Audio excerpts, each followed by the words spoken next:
suara. Nah, tapi ini namanya tidak nyuap, perlu dicatat. Ini namanya tidak nyuap. Jadi tidak bisa kamu kaitkan misalnya ar-rosi wal murtasi finnar. Yang nyuap maupun yang menerima suap adalah sama-sama di neraka. Tidak bisa seperti itu. Karena logikanya dibalik. Sekarang Bakar ini beli suara itu untuk membeli kebenaran, untuk mengawal kebenaran. Zaid beli suara untuk menopang kebatilan. Berarti namanya Bakar ini penyuap atau pembeli kebenaran? Pembeli kebenaran. Harus dibedakan. Nah, ini pentingnya ulama.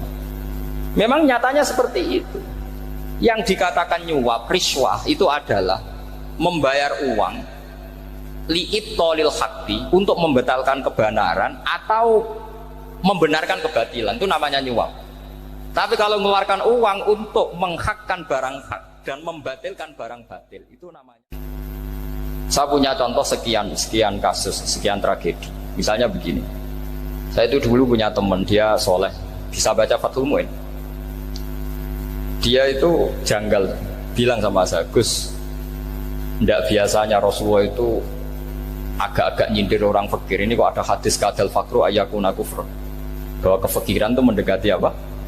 Kekufuran. Dia itu aneh sekali. Biasanya tidak biasanya Rasulullah kritik seperti itu. Walhasil ini singkat cerita, anak ini ngalami satu trauma. Dia itu miskin. Gara-gara miskin gitu jadi burunya orang non muslim. Dan sering disuruh nganter majikannya itu ke tempat-tempat lokalisasi. Dia mulai mikir, ini gara-gara fakir saya harus nganter orang ke lokalisasi. Mulai ingat dia, Sodaqah Rasulullah, ini gara-gara fakir saya jadi pengantar orang ke lokalisasi. Suatu saat majikannya itu benar-benar bangkrut, malah dari disuruh nganter, pokoknya carikan yang cantik bawa sini. Pusing, waduh. Nah, dia akhirnya walhasil lari terus keluar. Terus dia cerita betapa ekstrimnya fakir, sehingga gara-gara fakir saya harus jadi penolong orang yang mau apa maksiat. Anda boleh berpikir ekstrim, tapi ekstrim dalam melawan kemungkaran, yaitu tadi saya nggak boleh jadi fakir, tapi takutnya fakir yang nanti jadi alat kemaksiatan. Imam Ghazali juga punya contoh seperti itu. Imam Ghazali pernah marah besar ketika tren di Baghdad itu orang belajar fikih semua. Hatta la yakuna thamma tabibun illa min ahli dhimmah, kata beliau. Sampai di Baghdad itu tidak ada dokter kecuali orang kafir dhimmah. Akhirnya kalau ada ulama sakit, saya masih ingat pas kecil, kalau ada ulama sakit itu tidak boleh dibawa ke rumah sakit. Takutnya ketemu dokter muslim, non muslim malah disuntik langsung apa? Mati. Akhirnya ulama saat itu berfatwa, orang Islam harus ada yang jadi dokter. Banyaklah gus-gus yang sekolah kedokteran. Yang masyhur ya seperti Sahal bin Abdul Fattah. Itu dulu putranya Ki Fattah yang menolong Mbah Mahfud saat sembunyi. Saking idolakannya Basal, anaknya dinamakan Sahal, tapi dia jadi dokter spesialis bedah. Begitu seterusnya urusan negara. Dulu itu orang jabat itu tidak boleh, karena jabat itu dekat dengan syubhat, dekat dengan haram. Tapi gara-gara pejabatnya non muslim, kalau bikin aturan ya ala non muslim. Ulama akhirnya sadar, andikan kita yang jabat pasti tidak seperti itu. Bisa bikin perda ini, bisa bikin pelaturan begini yang menguntungkan Islam. Nah, jadilah banyak pejabat yang sekarang muslim. Tempat-tempat maksiat diobrak-abrik sama Satpol PP macam-macam. Kita untung. Tapi kalau orang-orang khawarij pikirannya pokoknya pejabat itu dekat dengan haram, dekat dengan syubhat. Padahal dengan kita jabat bisa bikin perda atau apa yang menguntungkan Islam. Kemudian menjadi masalah baru secara fikih. Ini adik-adik dengerin biar kulino senam fikih. Kalau caleg soleh, misalnya Mas Nadif nyaleng, ini tadi tak guyoni, mau jadi bupati ndak, kalau ya mau usah dukung. Jadi misalnya gini ya, Zaid sama Bakar, misalnya Bakar itu orang soleh, mau jadi calon lurah. Dia tahu kalau dia lurahnya kampung lebih baik. Kalau yang jadi ini Zaid, itu kampung itu rusak karena dia suka dugem, suka macam-macam. Kemudian Zaid ini pasti jadi karena beli suara. Misalnya per kepala itu dibeli 50.000. Bakar ini kalau nggak beli suara kalah. Padahal dengan kalahnya Bakar artinya kemenangan kemungkaran. Itu zaman era Fathul Mu'in, muridnya Ibnu Hajar Al-Hitami. Ibnu Hajar muridnya Abu Zakaria Al-Ansori itu fatwa, yang soleh ini wajib beli suara, bukan boleh, wajib beli suara. Nah, tapi ini namanya tidak nyuap, perlu dicatat, ini namanya tidak nyuap.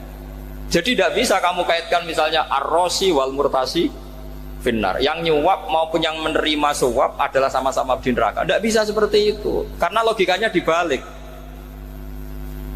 Sekarang Bakar ini beli suara itu untuk membeli kebenaran, untuk mengawal kebenaran. Zaid beli suara untuk menopang kebatilan. Berarti namanya Bakar ini penyuap atau pembeli kebenaran? Pembeli kebenaran. Harus dibedakan. Nah, ini pentingnya ulama. Memang nyatanya seperti itu. Yang dikatakan nyuap, riswah itu adalah membayar uang li'it tolil hakti, untuk membatalkan kebenaran atau membenarkan kebatilan, itu namanya nyuap. Tapi kalau mengeluarkan uang untuk menghakkan barang hak dan membatalkan barang batil, itu namanya uang perjuangan. Nah ini pentingnya mikir. Jadi ulama itu mulai dulu sudah berhati. Nah sekarang sudah banyak orang-orang khusyuk yang biasa di masjid khusyuk. Kalau ditanya zaman akhir rusak kabeh, wong soleh-soleh wis nyuap. Kalau orang soleh ini tidak nyuap ya tidak jadi. Kalau nggak jadi mereka nggak ada yang jadi DPR, nggak ada partai Islam, habis malah Indonesia. Saya itu punya kenalan banyak pakar-pakar di Jakarta, itu cerita saya, Pak Bahak. Indonesia itu solusinya gampang. Kita ini punya Bali, punya Batam. Itu kalau Bali dimakaukan, Batam dikayakan Hollywood.